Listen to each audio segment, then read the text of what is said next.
El 14 de junio de 1856, el doctor William Palmer de Staffordshire, Inglaterra, fue llevado a la horca para ser ahorcado.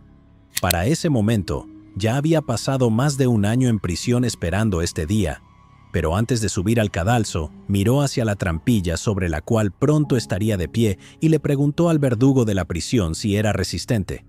Minutos después, el doctor murió frente a una multitud de 30,000 personas.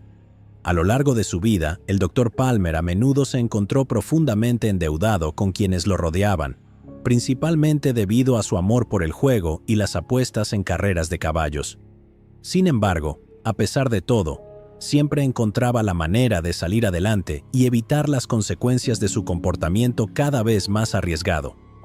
Hasta que, en los años inmediatamente anteriores a su muerte, esas consecuencias se volvieron abrumadoras. Un año antes de su ejecución, cuando el doctor tenía 31 años, asistió a una carrera de caballos junto a su amigo John Parsons Cook y usó el último de sus ahorros para hacer una serie de apuestas grandes y riesgosas en un último esfuerzo desesperado por evitar la prisión por deudas. Desafortunadamente, estas apuestas no dieron fruto. Sin embargo, Cook también apostó ese día, usando parte de una fortuna heredada de 12,000 libras. Cuando todo terminó, Cook se fue con pagarés por 3,000 libras adicionales de Palmer y muchos otros asistentes a la carrera. En los días siguientes, mientras Cook comenzaba a cobrar estas deudas, de repente se enfermó de manera inexplicable y el doctor Palmer se encargó de su cuidado. Poco después, el hombre murió, y sus libros de apuestas, sus ganancias y una gran parte de su herencia desaparecieron sin dejar rastro. En su certificado de defunción, Palmer escribió que Cook murió de apoplejía. Sin embargo, pronto aparecieron testigos afirmando lo contrario. Dijeron que Cook les había expresado sus preocupaciones poco antes de morir, diciendo que el doctor Palmer había estado poniendo veneno en su comida y bebida. Durante la autopsia de Cook, el doctor Palmer intentó sabotear muchas de las pruebas que el forense estaba realizando al pedir estar dentro de la sala durante el examen, aparecer borracho y chocar repetidamente con los otros examinadores, y robar y esconder los intestinos de Cook para que no pudieran ser analizados en busca de rastros de veneno. Cuando el forense le exigió que devolviera los órganos faltantes, Palmer intentó sobornarlo con un billete de 10 libras, pidiéndole que documentara la causa de la muerte de Cook como natural. Como era de esperarse, Palmer fue arrestado poco después por asesinato. Durante su juicio, todos los detalles de su vida, sus deudas y las circunstancias que rodearon la muerte de Cook salieron a la luz. Esto ciertamente fue malo para su imagen, pero lo que lo hizo aún peor fue la revelación de que la muerte parecía seguir al doctor a donde quiera que fuera. Además de su amigo, la esposa de Palmer, su hermano y sus 4 hijos pequeños habían muerto prematuramente en circunstancias misteriosas. Y para aumentar la especulación, Palmer había cobrado pagos de seguros de vida tanto por su esposa como por su hermano, y había enterrado apresuradamente a sus hijos, indicando convulsiones como la causa de la muerte de cada uno de ellos. Una vez que esta información se hizo pública, la gente comenzó a seguir el caso de Palmer muy de cerca, ya que los periódicos se hicieron eco de la historia. Todos querían escuchar y leer sobre el médico asesino de sangre fría que podría haber tenido muchas más víctimas de lo que cualquiera podría imaginar. Este interés es lo que llevó a que, como mencionamos antes, más de 30,000 personas asistieran a su ejecución, que tuvo lugar aproximadamente un año después de que fuera declarado culpable de asesinar a John Cook. En los años siguientes, la historia de Palmer continuó creciendo en popularidad, y esto se debió a que, en ese momento, era un caso muy único. Los médicos habían asesinado antes, por supuesto, pero rara vez su motivación era algo tan repugnante como el dinero, y rara vez mataban a sus propios familiares para saldar deudas. Para agregar más misterio, el verdugo de la prisión, George Throttler Smith, también vendió porciones de 1 pulgada de la soga utilizada en Palmer por 5 chelines cada una. Charles Dickens una vez llamó a Palmer el mayor villano que jamás haya pisado el Old Bailey. Una figura de la cabeza de Palmer también se agregó al Museo de Cera de Madame Tussauds en la Cámara de los Horrores y permaneció allí desde 1857 hasta 1979. Después de su muerte, el nombre de Palmer se había extendido por todas partes y para el cambio de siglo se había convertido en una leyenda. Con ese tipo de notoriedad, no debería sorprender que sus acciones inspiraran a otros envenenadores. Uno de ellos fue un niño de 13 años que nació aproximadamente 90 años después de la muerte del doctor. De joven, este niño intentaría seguir los pasos de Palmer aprendiendo todo lo que pudiera sobre química y el cuerpo humano. Experimentaría con sus amigos y familiares, envenenándolos con varios químicos que conseguía, y más tarde, como adulto, alteraría permanentemente la vida de sus compañeros de trabajo, dosificándolos durante meses y tomando notas detalladas de sus horribles síntomas hasta que sucumbían a los efectos agonizantes de sus venenos. El nombre de este niño era Graham Young, pero al final de su carrera criminal sería infamemente conocido como el envenenador de la taza de té. Graham Young nació el 7 de septiembre de 1947 en Neasden, al norte de Londres.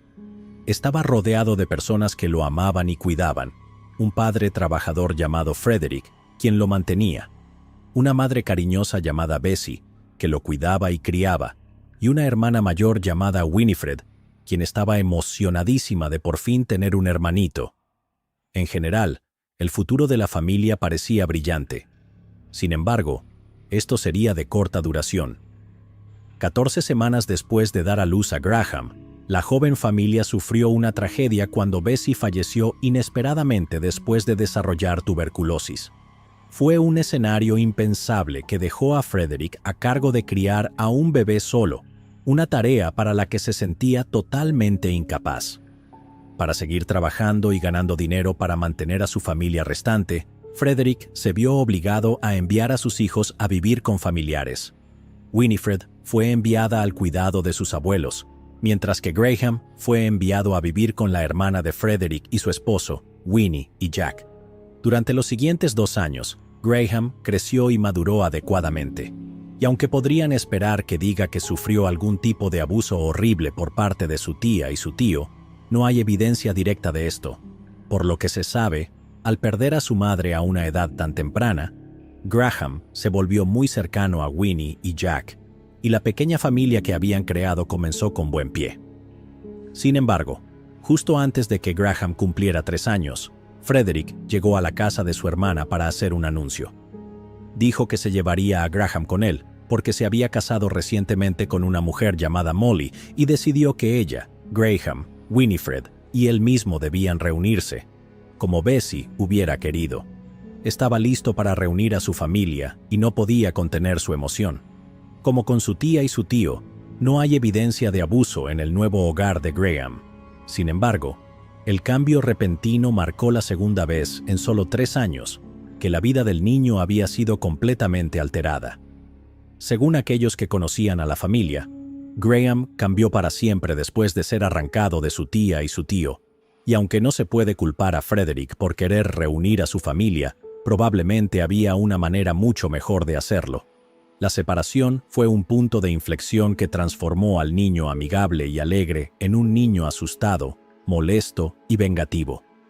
Además, Graham odió a Molly desde el momento en que la conoció, y aunque ocultaría su desprecio por ella, nunca dejó de decirles a sus amigos y maestros cuánto odiaba a su horrible madrastra. En los siguientes años, Graham comenzó a desarrollar intereses muy extraños, entre los cuales una obsesión absorbente con la muerte, el asesinato y los crímenes reales era la más preocupante. Desde una edad temprana, pasaba horas leyendo relatos de no ficción sobre personas como William Palmer, a quien citaría como su ídolo personal, y otros envenenadores seriales como el Dr. Hawley Crippen.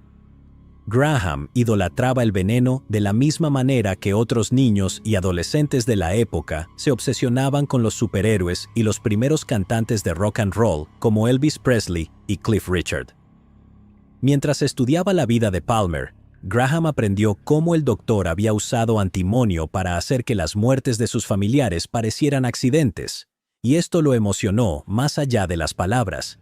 Y aunque no se conoce una razón específica por la cual Graham se obsesionó con los venenos, o por qué quería experimentar con las personas a su alrededor, él mismo daría alguna pista años después. Dijo que simplemente quería sentir el poder que venía de sostener una sustancia tan peligrosa en sus manos, la misma sensación que Palmer debió haber sentido tantos años antes. Quería experimentar con antimonio y otros venenos, porque simplemente quería saber cómo se sentía quitar una vida. Ya hemos escuchado esta canción y Baile antes en Mentes Enfermas, pero lo que hace que el caso de Graham sea notable es que comenzó a tener estos pensamientos cuando solo tenía 8 años. Debido a su obsesión con Palmer, Graham desarrolló un interés temprano en la anatomía y la química, porque entender cómo funcionaba el cuerpo era clave para entender cómo funcionaban los venenos. No estaba interesado simplemente en verter un chorro de lejía en la cena familiar, o moler veneno para ratas en el maquillaje de su hermana.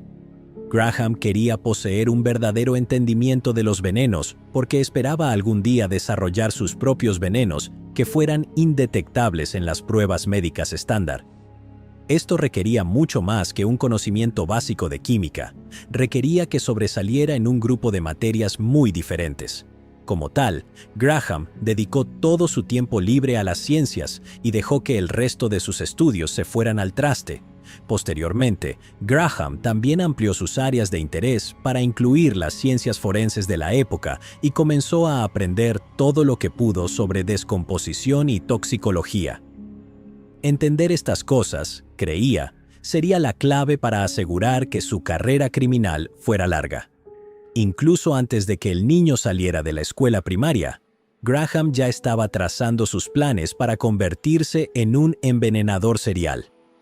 Y si ese pequeño hecho no es lo suficientemente perturbador para ustedes, también sobresalió en una de las materias, historia alemana, específicamente la historia alemana de los años 30 y principios de los 40, y su infame canciller dictador, un hombre cuyo nombre no podemos mencionar debido a la censura de YouTube.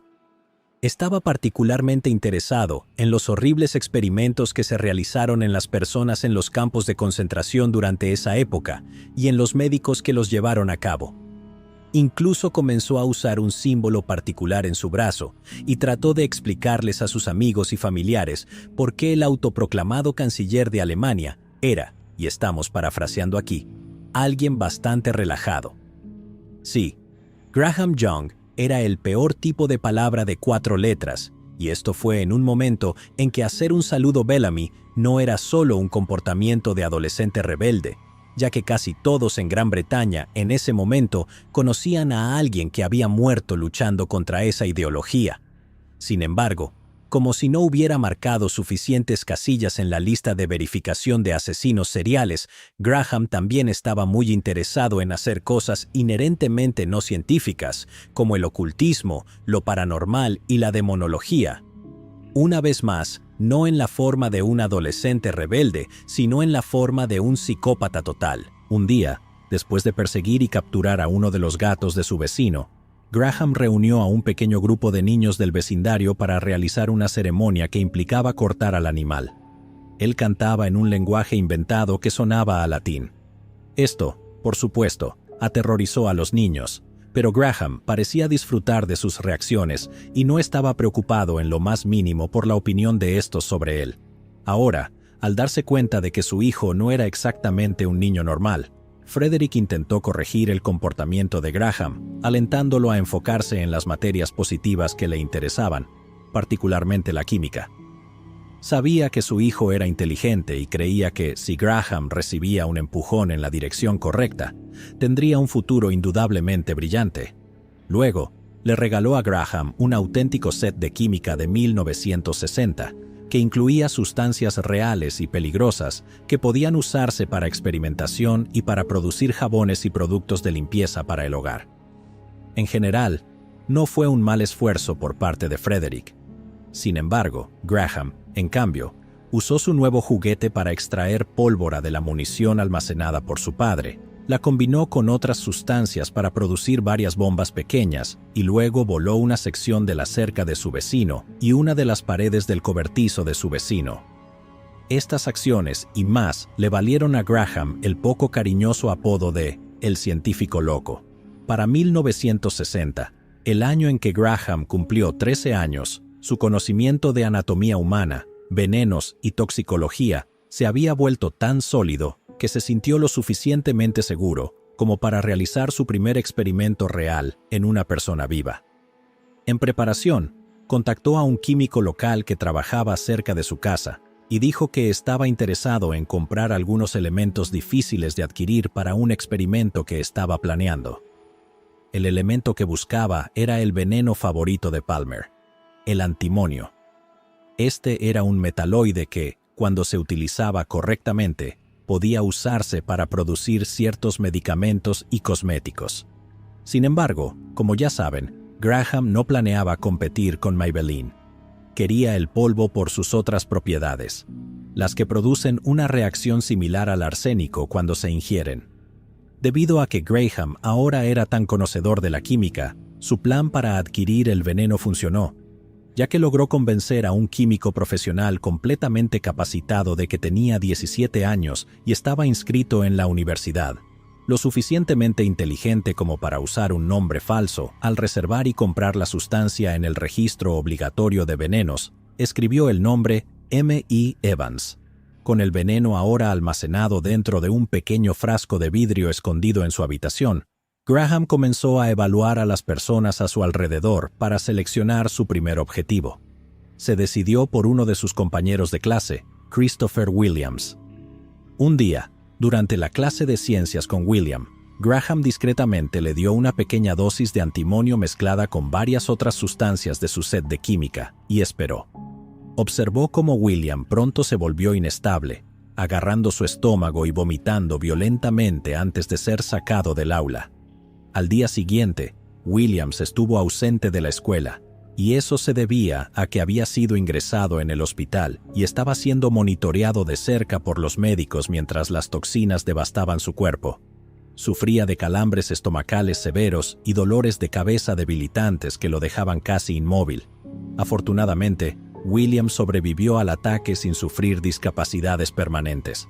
La dosis de Graham había sido demasiado baja para matarlo, y gran parte del veneno había sido expulsado a través del vómito antes de que pudiera hacer efecto por completo.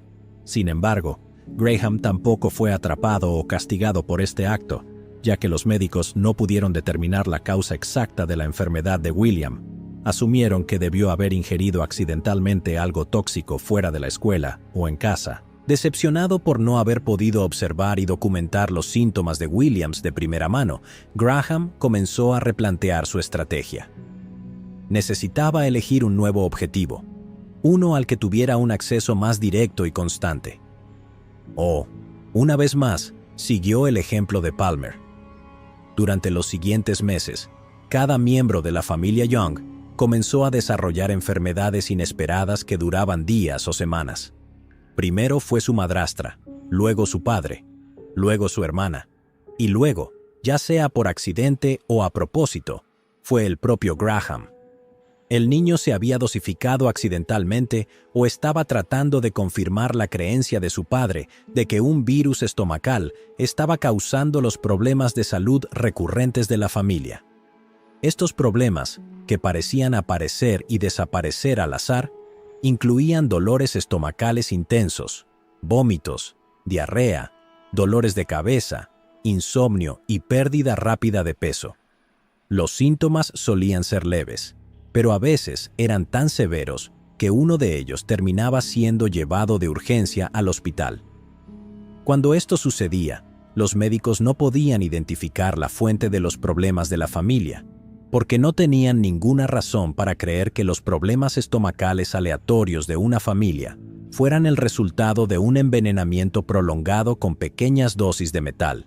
Sin nadie que lo detuviera, Graham continuó administrando estas dosis durante meses, y durante este tiempo observó y documentó meticulosamente los efectos que veía.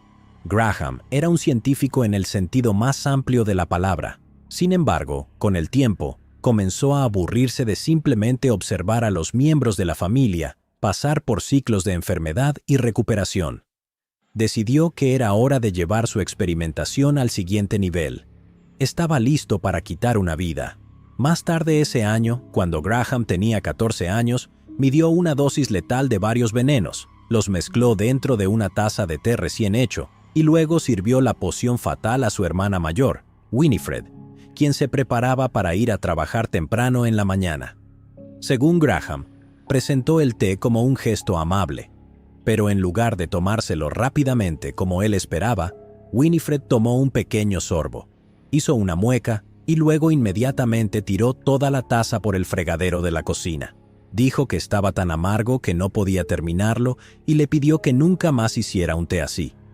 Luego se enjuagó la boca, salió de casa como de costumbre y abordó un tren rumbo a su lugar de trabajo.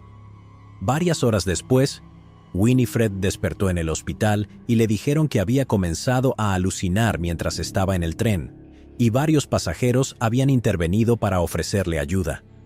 Llamaron a un médico, pero cuando el médico llegó, quedó desconcertado por la condición de Winifred. Sus síntomas eran realmente extraños, pero el personal del hospital concluyó que la chica debía haber entrado en contacto con una planta de belladona, una planta de la familia de las solanáceas. El médico no estaba seguro de dónde exactamente Winifred podría haber estado en contacto tal planta, pero después de escuchar la historia de Winifred sobre el té amargo, Frederick tuvo una teoría. Más tarde ese día, dentro de la casa familiar, Frederick confrontó a su hijo y lo acusó de haber puesto algo en el té de Winifred para enfermarla.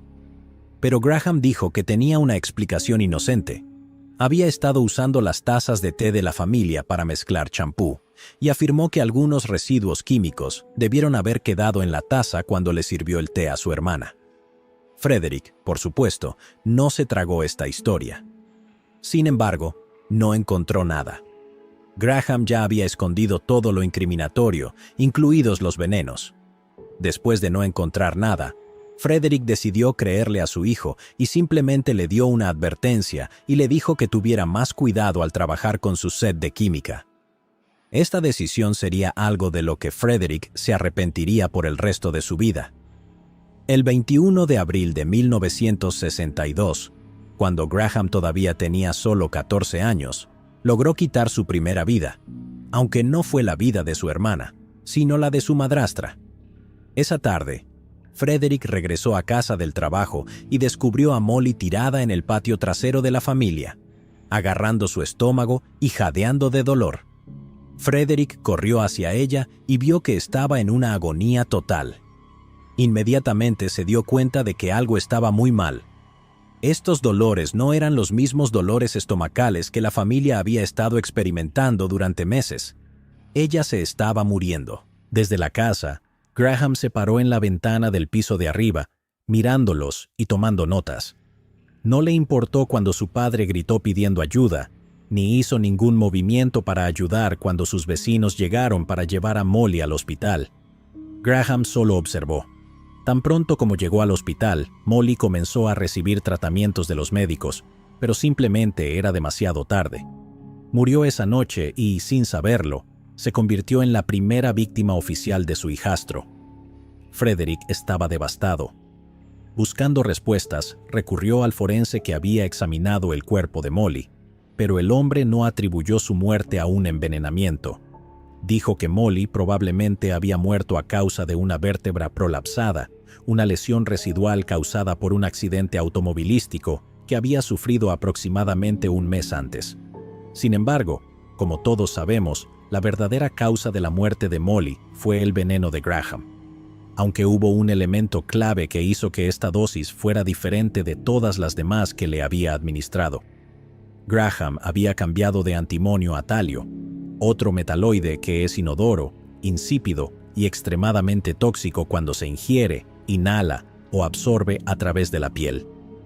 Graham había cambiado al talio porque notó que Molly estaba desarrollando una tolerancia al antimonio y se frustró porque no moría lo suficientemente rápido.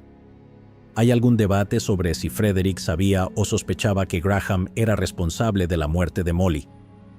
Sin embargo, hasta donde se puede decir, el origen de esta afirmación proviene del hecho de que Frederick insistió en que el cuerpo de Molly fuera incinerado de inmediato, una solicitud que algunos teóricos especulan que era su manera de proteger a Graham al asegurarse de que no se pudieran realizar pruebas que pudieran implicarlo más tarde. Depende de ustedes decidir en qué creer.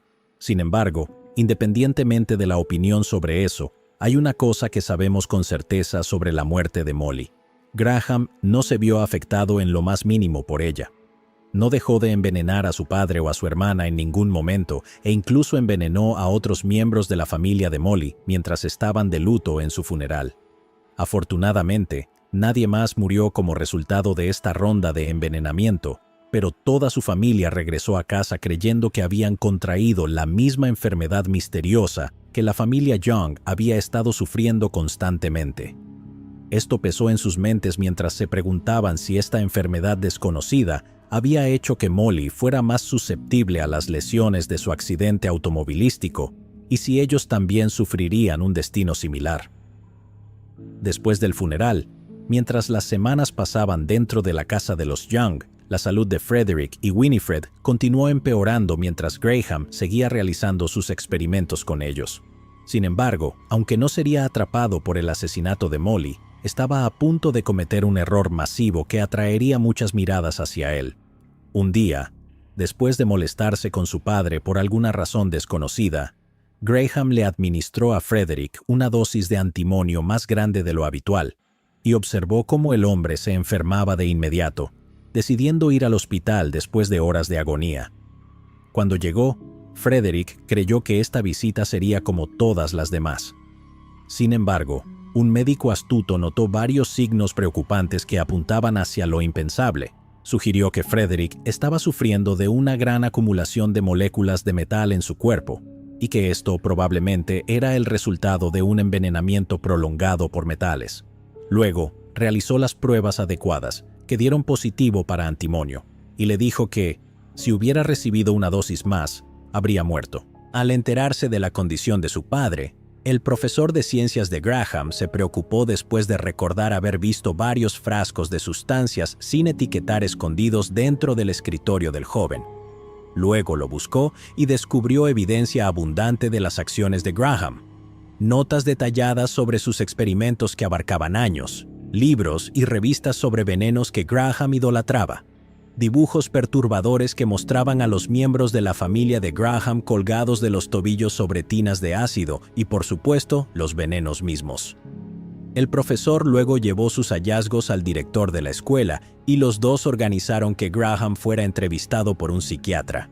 Sin embargo, sabiendo que Graham probablemente era lo suficientemente inteligente como para mantener la boca cerrada, si conocía las intenciones del hombre, el director pidió que el psiquiatra se hiciera pasar por un consejero vocacional.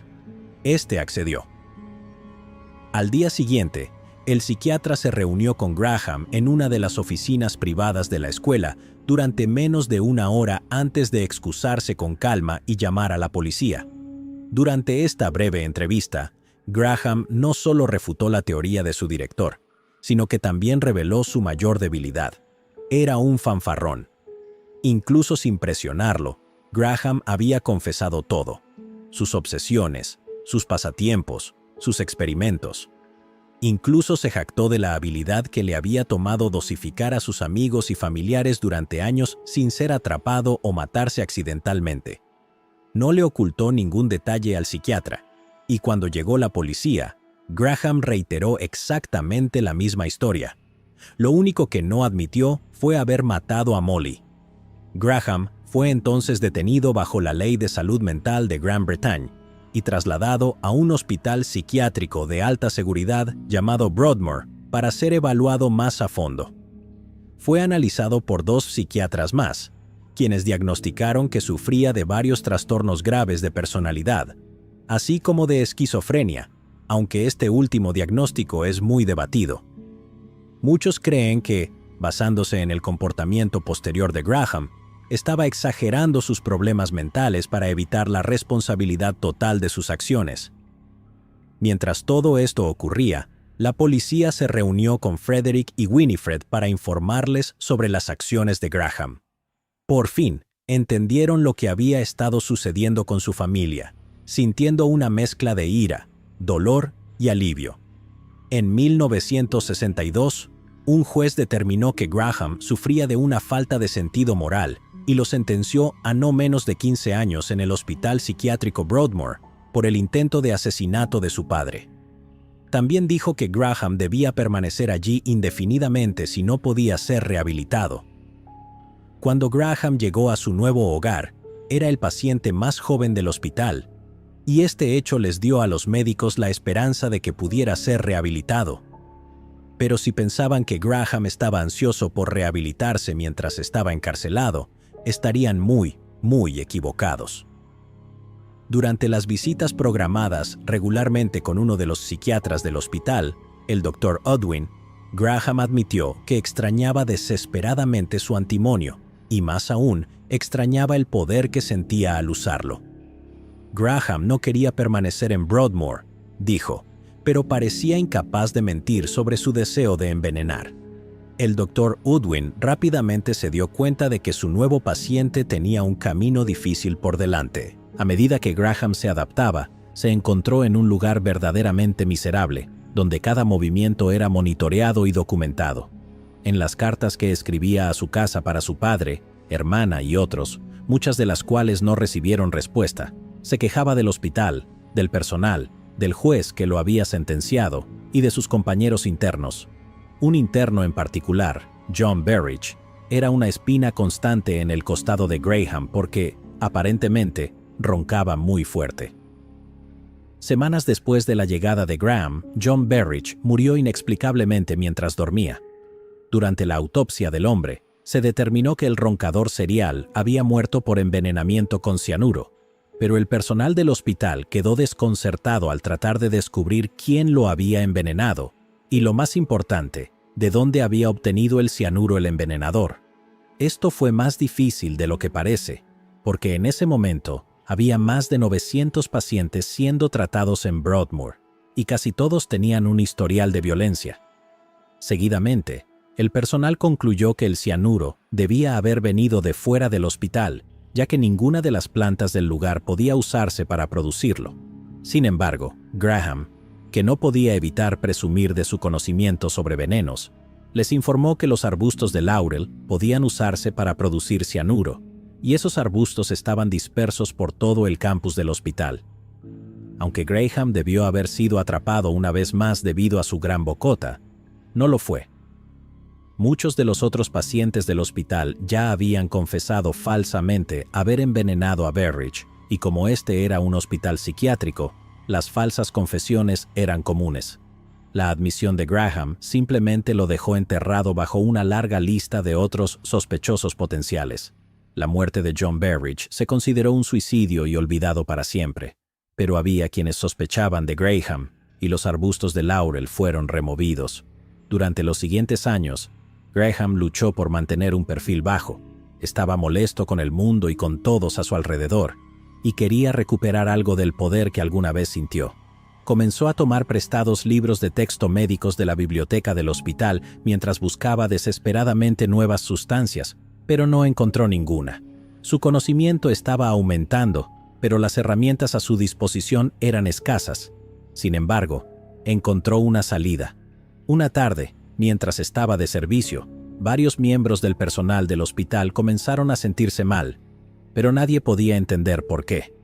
Más tarde, mientras buscaban un hilo común entre ellos, el personal descubrió que la cafetera de su sala de descanso había sido adulterada con lejía, que había sido obtenida del baño del personal. Aunque no estaban seguros de quién lo había hecho, todos asumieron que era Graham. Se formó una broma entre la administración y el personal del hospital. Trabaja más duro o dejaré que Graham te prepare el café otra vez. Después de este incidente, Graham fue vigilado aún más de cerca por el personal, y este escrutinio aumentado lo llevó a comenzar a actuar de maneras aún más extremas. Como ya hemos discutido, Graham tenía opiniones muy simpatizantes hacia un cierto político alemán de los años 30 y 40, y decidió dejarse un bigote muy distintivo en su honor. También leyó y practicó los discursos del hombre y talló cientos de pequeños símbolos de madera que esparció por el hospital. Era un comportamiento preocupante, pero como estaba rodeado de monstruos aún peores que él, las acciones de Graham pasaron en su mayoría desapercibidas. Frustrado por no recibir la atención que deseaba, Graham tomó otra decisión. Realmente no quería pasar el resto de su vida encerrado dentro de las exasperantemente blancas paredes del hospital, así que comenzó a seguir las reglas por primera vez desde su llegada y su plan funcionó. Para el 5º año de Graham en Broadmoor, el Dr. Edwin Figginsfield determinó que el ahora joven de 19 años estaba haciendo un progreso significativo. Desde su perspectiva, Graham parecía estar calmándose, enderezando su comportamiento y arrepintiéndose de sus acciones. Tampoco se había metido en peleas, y no había habido un solo envenenamiento en el hospital durante bastante tiempo. El Dr. Edwin creía que, si Graham continuaba mejorando, era un candidato principal para ser declarado completamente recuperado y podría ser liberado algún día. Esta era una perspectiva emocionante que Graham anhelaba con ansias. Sin embargo, aunque su libertad pendía de un hilo, simplemente no podía contenerse. Todavía no tenía control completo de sus acciones, y varios intentos más de envenenamiento pasaron desapercibidos durante sus últimos años en Broadmoor. En una ocasión, vertió productos químicos de limpieza en la fuente de agua comunitaria de su sala, lo que, si uno de sus compañeros internos no lo hubiera visto, podría haber afectado a casi 100 personas. Este desliz podría haber reiniciado el progreso de Graham a cero, pero el Dr. Edwin nunca se enteró de este incidente porque los compañeros de Graham se negaron a delatarlo. En su lugar, administraron una dosis saludable de justicia carcelaria, lo que resultó en una larga estadía de Graham en la enfermería de Broadmoor. Sin embargo, en junio de 1970, después de pasar 8 años completos en Broadmoor y celebrar su cumpleaños número 22, Graham recibió la noticia de que el Dr. Edwin había escrito una carta a su juez solicitando que Graham fuera liberado antes de tiempo. En la carta, el doctor afirmaba claramente y sin ambigüedades que Graham ya no estaba obsesionado con los venenos, la violencia y las travesuras. Su solicitud fue concedida, y a Graham se le otorgó una fecha de liberación anticipada. Antes de salir de Broadmoor, Graham le dijo a una enfermera que buscaría vengarse del mundo por haberlo encerrado. Una vida por cada año que perdió tras los muros de Broadmoor. Esta amenaza no fue reportada porque la enfermera pensó que no era más que una broma oscura.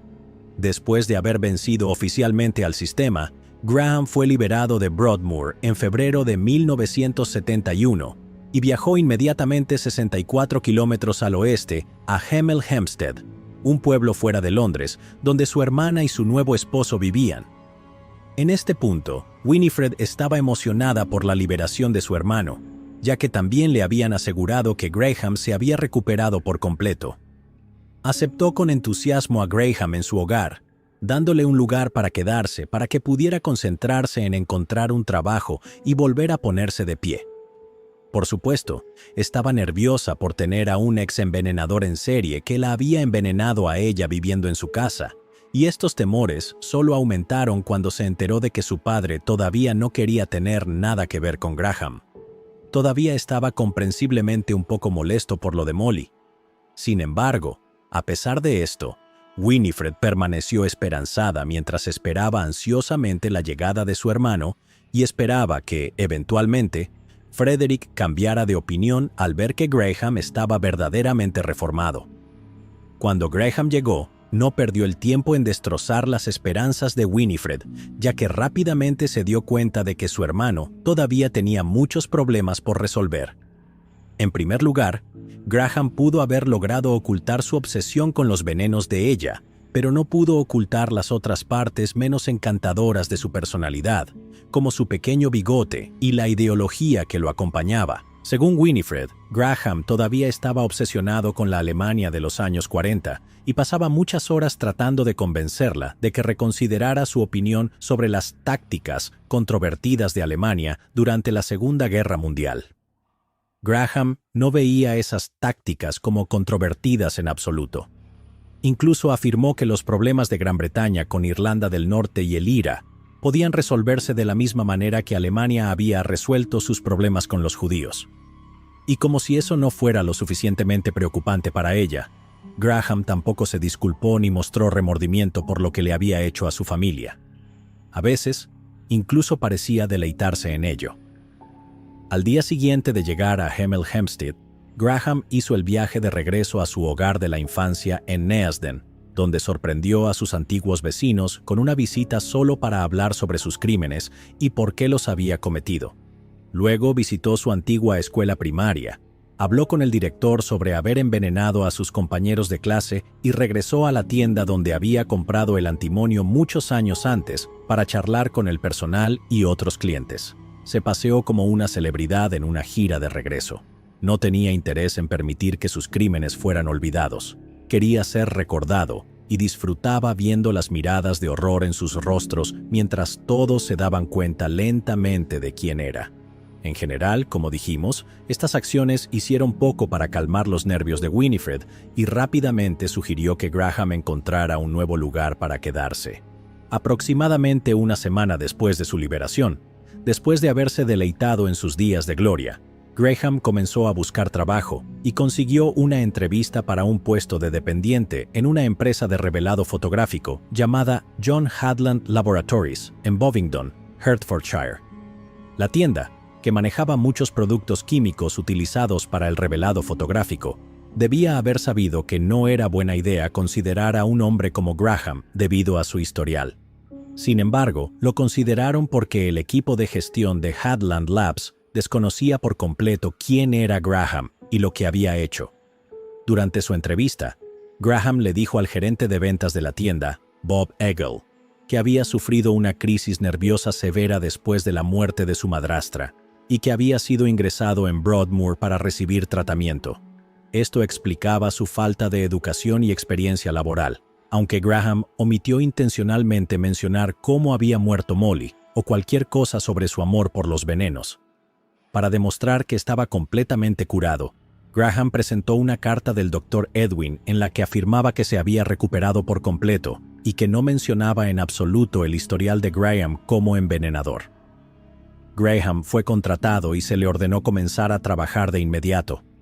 Cuando los compañeros de trabajo de Graham lo conocieron por primera vez, vieron a un hombre bajo pero imponente, aparentemente inofensivo pero inquietante, y cuando los miraba, sentían que se les erizaba la piel, aunque no sabían por qué. Así era Graham. Después de pasar tantos años encerrado en Broadmoor, podía fingir ser normal, pero a pesar de sus mejores intentos por ocultar sus comportamientos inquietantes, estaba fallando miserablemente, y la mayoría de sus compañeros de trabajo no querían tener nada que ver con él. Sin embargo, Graham encontró un amigo en su nuevo gerente, Bob Eggle, así como en otro hombre llamado Fred Biggs, uno de los supervisores de la tienda. Ambos hombres sintieron lástima por Graham y se esforzaron por charlar con el extraño joven, dándole cigarros y una pequeña cantidad de dinero. En agradecimiento por su amabilidad, Graham usó estos fondos para alquilar un lugar en un hostal cercano. Mientras vivía allí, conoció a otro residente, Trevor Sparks, un entusiasta del fútbol y jugador casual con quien Graham comenzó a disfrutar de una cerveza ocasional después del trabajo en el pub local. Ahora, si Graham hubiera estado verdaderamente reformado, esta habría sido una oportunidad de oro para él.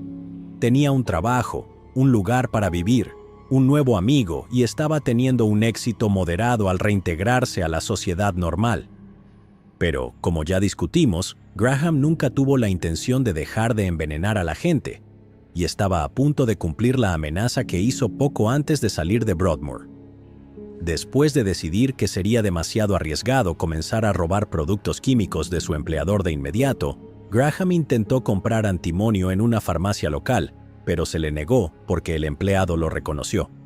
Frustrado, Graham fue a una tienda más lejana en el lado oeste de Londres, donde logró comprar una gran cantidad del polvo metálico bajo el mismo nombre falso que usó cuando era niño, M.E. Evans. También le presentó al empleado una identificación falsa y dijo que estaba comprando el polvo con fines investigativos. Unos días después, muchos de los nuevos amigos y colegas de Graham comenzaron a enfermarse.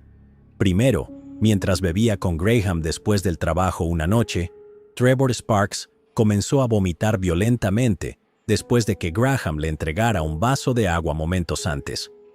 Con su noche efectivamente arruinada, la pareja comenzó a regresar a su hostal. Para cuando llegaron a la puerta principal, Trevor se agarraba el estómago de dolor y luchaba por respirar.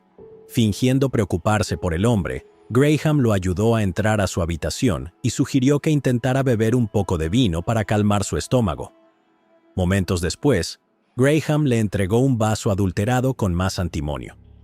Mientras Trevor lo sorbía, su rostro y sus testículos comenzaron a hincharse dolorosamente y sus intensos vómitos pronto se acompañaron de diarrea. Durante las siguientes semanas, la salud de Trevor continuó empeorando hasta que un día, durante un partido de fútbol, perdió por completo el control de sus piernas y se desplomó en el campo.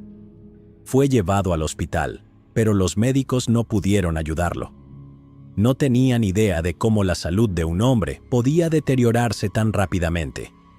Al tiempo, lo atribuyeron a factores ambientales, y a medida que la salud de Trevor comenzó a mejorar, le aconsejaron que tuviera más cuidado. Nunca se dieron cuenta de que sus síntomas eran el resultado de una combinación de antimonio y talio, este último robado por Graham de su trabajo. Este era, si recuerdan, el mismo veneno que Graham había usado para matar a Molly casi una década antes. Una noche, mientras Trevor todavía estaba en el hospital, Graham también conoció a otro habitual del pub llamado Howard Grodnow. Mientras compartían una bebida juntos, sus conversaciones oscilaron entre temas normales de pub, como fútbol, mujeres y el profundo interés de Graham por la química y la muerte. Sin embargo, más tarde esa noche, después de regresar a casa, Howard comenzó a experimentar dolores intensos en el pecho y molestias en todo su cuerpo. Estos dolores eran insoportables, persistieron durante meses y no pudieron ser aliviados por intervención médica. No descubriría lo que le había sucedido hasta un año después y continuaría sufriendo durante todo ese tiempo. De vuelta en el lugar de trabajo de Graham, varios de los empleados de larga data de la tienda también comenzaron a mostrar síntomas extraños. Esto se debió a que Graham decidió apuntar a la única cosa que ningún verdadero británico puede rechazar: una taza fresca de té. Sí, poco antes de comenzar su nuevo trabajo, Graham había ofrecido amablemente preparar té para todo el personal. Y como lo habían disfrutado tanto, este acto de generosidad se convirtió en algo recurrente. Así fue como se ganó el nombre de el envenenador de la taza de té. Ahora, astutamente, Graham no envenenó el té de todo el personal a la vez usando la misma sustancia, porque eso habría sido demasiado obvio. En cambio, como cada uno de sus compañeros de trabajo tenía su propia taza, Graham pudo seleccionar un solo objetivo a la vez y monitorear sus síntomas a medida que se enfermaban lentamente. También tuvo cuidado de no usar el mismo tipo o cantidad de veneno en varias personas, porque no quería que comenzaran a presentar los mismos síntomas y que los médicos locales o la policía notaran un patrón. Para llevar un registro de cuánta sustancia le daba a cada uno y documentar sus síntomas, Graham también compró un nuevo diario para tomar notas. Y por tomar notas, nos referimos a que Graham compró un diario para literalmente escribir sus crímenes. La primera persona que Graham apuntó en su lugar de trabajo fue Bob Eggle, su supervisor directo. Este era el hombre que amablemente le había dado cigarros y dinero cuando no tenía nada. Graham le pagó su amabilidad introduciendo gradualmente pequeñas cantidades de talio en su té. Mientras trabajaban juntos, Graham también se enteró de que Bob Eggle era un veterano de la Segunda Guerra Mundial y había estado presente en la evacuación de Dunkerque. La evacuación de Dunkerque fue una emergencia aterradora que tuvo lugar del 26 de mayo al 4 de junio de 1940, donde 338.000 soldados aliados fueron rescatados de las playas de Dunkerque, Francia. Fueron unos días infernales, y aquellos que sobrevivieron regresaron con historias tan desgarradoras como aterradoras. Como alguien muy interesado en la Segunda Guerra Mundial, Graham comenzó a hacer una serie de preguntas personales e incómodas sobre el tiempo de Egle como soldado, y sacaba el tema con demasiada frecuencia para la comodidad de todos. Estas conversaciones se volvieron especialmente incómodas para Egle y para quienes las escucharon después de que Graham fuera visto leyendo propaganda alemana en la sala de descanso y se le escuchara dar su opinión sobre la guerra, una opinión que no era popular entre los veteranos británicos de la Segunda Guerra Mundial. No está del todo claro si Graham eligió a Egle como su primera víctima en su trabajo debido al servicio militar del hombre y su ideología diferente, pero parece probable por razones que serán obvias muy pronto. Durante las siguientes semanas, Egle comenzó a sufrir problemas estomacales frecuentes, y aunque al principio no le dio importancia, se vio obligado a tomarse varios días libres debido a una diarrea incómoda. Mientras estaba ausente, su condición mejoró rápidamente, pero una vez que regresó, también lo hicieron sus síntomas. Luego se vio obligado a tomar otra semana completa de descanso, porque creía que no se había dado suficiente tiempo para recuperarse por completo. Durante esta ausencia inesperada, el asistente de Egle, Ron Hewitt, asumió sus responsabilidades, lo que también le valió el honor de ser el próximo objetivo de experimentación de Graham. Después de beber el té de Graham, él también se enfermó y se vio obligado a tomarse tiempo libre. Ron terminó no regresando al trabajo en absoluto, ya que ya estaba en proceso de renunciar, y se perdió todos sus últimos días de trabajo debido a la enfermedad. Este sería el mejor resultado posible para él, ya que no sufrió efectos a largo plazo de la dosis única. Sin embargo, cuando Egle regresó a Hadlands por segunda vez, su salud mejoró tan drásticamente que pensó que estaba fuera de peligro. Sin embargo, después de aceptar otra taza de té de Graham, una taza que había sido cargada deliberadamente con una cantidad letal de talio, Egle volvió a enfermarse, perdió la sensación en sus brazos y piernas y fue llevado de urgencia al hospital, donde pronto quedó paralizado y falleció 10 días después, el 7 de julio de 1971. Graham había tomado oficialmente otra vida y se deleitó en ello. En varios momentos durante la estadía de Egle en el hospital, Graham llamó a la línea de enfermería para preguntar por él, comentando en una ocasión que era una lástima que alguien que había pasado por tanto durante la guerra sufriera tan trágicamente.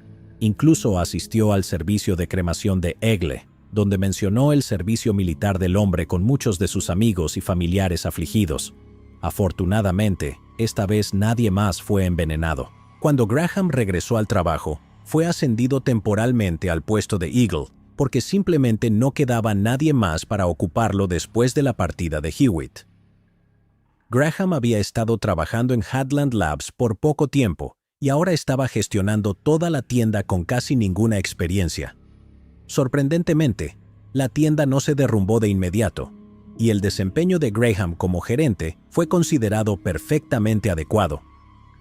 Logró encontrar algo de tiempo para continuar con su rutina diaria de preparar té para todo el personal, lo que había estado causando que varios otros empleados sufrieran enfermedades aleatorias e inexplicables que parecían aparecer y desaparecer sin razón. Por ejemplo, Diana Smart, una mujer a quien Graham encontraba profundamente irritante, frecuentemente se sentía nauseabunda a mitad de su jornada laboral y se veía obligada a regresar a casa temprano. En su diario, Graham escribió: «Diana me irritó ayer, así que la envié a casa con un ataque de náuseas. Solo le di algo para sacudirla. Ahora me arrepiento de no haberle dado una dosis más grande capaz de dejarla en cama por unos días». Después de esto, Jethro Batt, otro de los compañeros de trabajo de Graham, quien a veces lo llevaba a casa después del trabajo, también comenzó a sufrir dolores estomacales después de beber una taza de café preparada por Graham. Por alguna razón, Graham se había molestado mucho con Batt, y la dosis que administró fue lo suficientemente grande como para matarlo. Sin embargo, el café no enmascaró el sabor tan bien como el té, y Bat detectó que algo estaba mal poco después de que el líquido amargo tocara su lengua. Tiró el resto, y Graham le preguntó en broma: ¿crees que estoy tratando de envenenarte? Una hora después, Bat estaba en el hospital después de comenzar a experimentar dolores en el pecho y las piernas. La dosis de Graham había sido tan alta que incluso un pequeño sorbo del líquido le había causado a Bat un leve ataque al corazón. Una vez más, los médicos no pudieron detectar el veneno en su sistema. Después de este fracaso, Graham comenzó a temer que lo atraparían pronto si otra persona en Hadlands moría, por lo que comenzó a reducir las dosis que ponía en el té. Como resultado, muchos de los empleados comenzaron a sufrir nuevos síntomas causados por la exposición a largo plazo: impotencia, decoloración y descamación de la piel, y pérdida rápida de cabello eran comunes. Para cualquier cliente que visitara Hadlands, debió parecer que un apocalipsis zombie había ocurrido y pasado desapercibido. En este punto, deben estar preguntándose por qué nadie fuera de Hadlands había logrado conectar los puntos, pero deben saber que hay una razón decente para ello. La gente en el pueblo estaba notando un aumento en el número de enfermedades, y los expertos locales en salud habían etiquetado el fenómeno como el bicho de Bevington. Sin embargo, la razón por la que nadie había podido rastrear las enfermedades hasta Hadlands o hasta el propio Graham era simplemente una cuestión de mala suerte. Verán, había otra enfermedad desconocida circulando al mismo tiempo que la ola de crímenes de Graham. Muchos niños locales y sus padres se habían enfermado recientemente, presentando síntomas estomacales muy similares a los que se veían comúnmente en Hadlands. Naturalmente, los profesionales médicos asumieron que la mayoría de los síntomas en el pueblo estaban directamente relacionados con una sola cosa. Estaban demasiado ocupados enfocándose en los niños y sus escuelas para notar el alarmante número de personas que estaban muriendo y enfermándose en Hadlands. En cuanto a los no expertos en salud, muchos sospechaban que el agua del grifo del pueblo podría ser la culpable, y eso se debía a que una década antes, el agua contaminada del grifo había causado varias muertes desagradables en todo el pueblo, y la gente no lo había olvidado. Muchos comenzaron a hervir el agua antes de consumirla como precaución. Sin embargo, las señales se volvieron demasiado obvias para ignorar, y los empleados de Hadlands comenzaron a quejarse ante la gerencia. Diana, la mujer a quien Graham había envenenado porque la encontraba irritante, incluso confrontó a Graham personalmente durante una reunión con su jefe, ya que había notado que Graham era la única persona inmune a los síntomas que afectaban al resto del personal. Sugirió, pensando que él debía ser un portador inmune de alguna horrible enfermedad desconocida. Mientras tanto, otro empleado señaló el conocido interés de Graham por los venenos y lo culpó de haber adulterado su comida y bebida. Sin embargo, estas acusaciones no eran la teoría predominante, y la creencia más común entre los empleados de Hadlands era que las sustancias con las que trabajaban todos los días, los químicos agresivos utilizados en el revelado fotográfico, eran los culpables. No era una mala teoría, pero la gerencia no estaba convencida. El director de la tienda, Godfrey Foster, incluso hizo una declaración afirmando que no había riesgos para la salud al trabajar en Hadlands y que los químicos en el lugar eran inofensivos siempre que se manejaran adecuadamente. Esto hizo poco para calmar los nervios de todos, ya que continuaron debilitándose visiblemente, volviéndose más delgados, más calvos y más molestos. Fred Biggs, otro de los empleados de la tienda, se enfermó tan rápidamente que tuvo que ser llevado de urgencia al hospital porque su piel comenzaba a pelarse en tiras y no podía soportar el peso de su propia ropa contra su cuerpo. Durante casi 3 semanas, el hombre fue observado cuidadosamente por los médicos mientras yacía en agonía, hasta que el 19 de noviembre falleció y se convirtió en la próxima víctima de Graham. De vuelta en Hadlands, a medida que se difundía la noticia de la muerte de Biggs, los temores sobre la exposición a químicos resurgieron, y Godfrey Foster decidió contactar al médico que había atendido a Biggs, el Dr. Ian Anderson. El doctor Anderson, quien estaba seguro de que algo estaba sucediendo en Hadlands, pero aún no había identificado la causa de la muerte de Biggs, intentó aliviar las preocupaciones del personal. Reiteró lo que Godfrey Foster había dicho sobre que los químicos en Hadlands eran seguros y que no había encontrado evidencia de que la muerte de Biggs hubiera sido causada por exposición a metales pesados. El personal, una vez más, estaba inseguro y comenzó a expresar sus preocupaciones. Sin embargo, había un hombre que realmente no se tragaba las excusas del médico: Graham. Graham sugirió envenenamiento por talio, la sustancia que él mismo había administrado a Biggs directamente antes de su ingreso al hospital. Pero el Dr. Anderson descartó las preocupaciones de Graham diciendo que simplemente no era posible. Graham entonces miró al médico de arriba a abajo y le hizo varias preguntas muy específicas que demostraron que tenía un conocimiento íntimo de los efectos del talio en el cuerpo humano. Después de algunas investigaciones, el Dr. Anderson comenzó a reconsiderar. El empleado de la tienda tenía un punto. De vuelta en la oficina de Godfrey Foster, el Dr. Anderson planteó su nueva preocupación sobre el envenenamiento por talio, junto con otra preocupación mucho más apremiante: el hecho de que uno de los empleados de bajo salario y poca educación de Foster de alguna manera sabía más sobre el envenenamiento por talio que él, un médico completamente capacitado. Más tarde ese día, la policía llegó a Hadlands con algunas preguntas muy importantes y se dio cuenta de que la misteriosa enfermedad había comenzado alrededor del mismo tiempo en que Graham había sido contratado. Y sí, el envenenamiento por talio parecía ser la causa más probable de la muerte de Biggs. Con su atención ahora puesta en el joven empleado de la tienda, la policía visitó el hostal donde Graham se estaba quedando, pero descubrió que no estaba allí. Era sábado, y Graham había ido a visitar a su tía y tío, la pareja que lo había criado hasta los 2 años, y no se esperaba que regresara ese día. Después de que la administración del hostal les dio acceso a su apartamento, encontraron todas las señales de un envenenador serial, junto con algunos otros artículos desagradables. Lo primero que les llamó la atención fueron las paredes, que estaban cubiertas con imágenes de políticos y científicos alemanes, banderas caseras, libros y símbolos de la era, junto con muchos bocetos de personas demacradas con rostros hinchados que se agarraban la garganta como si hubieran sido, envenenados. Luego, descubrieron un jardín interior en el alféizar de la ventana que albergaba muchas plantas que podían usarse para producir arsénico y varias otras sustancias tóxicas. Junto a esto, encontraron un laboratorio improvisado con matraces, botellas, frascos, tubos y frascos de vidrio llenos de líquidos y polvos desconocidos. Todo era muy alarmante. Sin embargo, la pieza de evidencia que unía todo en la habitación era el diario de Graham. Debajo de la cama de Graham, la policía recuperó un pequeño cuaderno encuadernado que contenía todos los detalles de sus experimentos.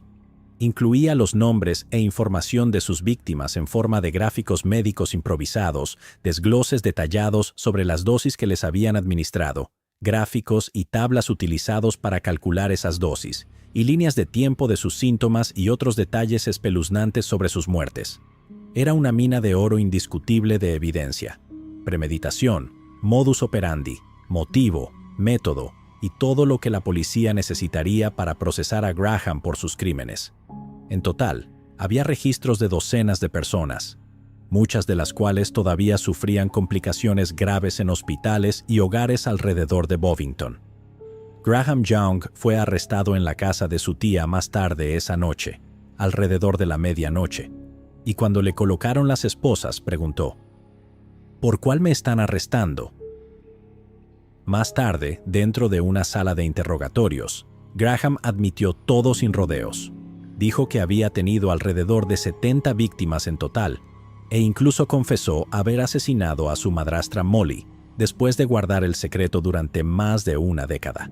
Aunque confesó no es exactamente la palabra correcta, ya que la policía dice que Graham se jactó durante toda la conversación de cómo, con solo 14 años, había cometido el asesinato perfecto y se había salido con la suya sin ser sospechoso de nada. También estaba muy orgulloso y presumía de ser la primera persona británica en usar talio como veneno. Se sentía completamente cómodo diciéndoles esto a los oficiales porque ya había logrado todo lo que quería en la vida. Había hecho lo que Charles Palmer había hecho, pero mejor, y había aceptado el hecho de que pasaría el resto de sus días tras las rejas. Las palabras y la actitud de Graham habían sorprendido a la policía. Sin embargo, cuando le pidieron que firmara una confesión escrita, Graham supuestamente se rió en sus caras. Y para cuando llegó el juicio, había cambiado completamente su historia. Graham afirmó que, aunque había confesado, lo había hecho porque sus interrogadores lo habían desnudado hasta dejarlo en ropa interior y lo habían privado de comida. También afirmó que el diario encontrado en su habitación no era más que un relato ficticio de cómo deseaba poder envenenar a sus compañeros de trabajo y que en realidad no lo había hecho. Sin embargo, los informes toxicológicos confirmaron que Biggs había muerto por envenenamiento con talio, como Graham le había sugerido al Dr. Anderson. Y aunque la policía nunca pudo establecer un motivo claro más allá de la historia de Graham de «quería ver qué pasaba», Graham fue declarado culpable de 2 cargos de asesinato, 2 cargos de intento de asesinato y 2 cargos de administración de veneno. Recibió 4 cadenas perpetuas, con una sentencia adicional de 10 años por si acaso. Después de enterarse de las acciones de su hijo, se dice que Frederick Young rompió el certificado de nacimiento de Graham en pedazos, maldiciéndolo por haber nacido. Graham murió dentro de la prisión de Parkhurst el 1 de agosto de 1990, cuando solo tenía 42 años. Su causa oficial de muerte fue declarada un ataque al corazón, aunque muchos han especulado que la última víctima de Graham Young podría haber sido él mismo. Llegados aquí, ¿acaso no has visto este otro crimen? Yo no me lo perdería, ¿eh?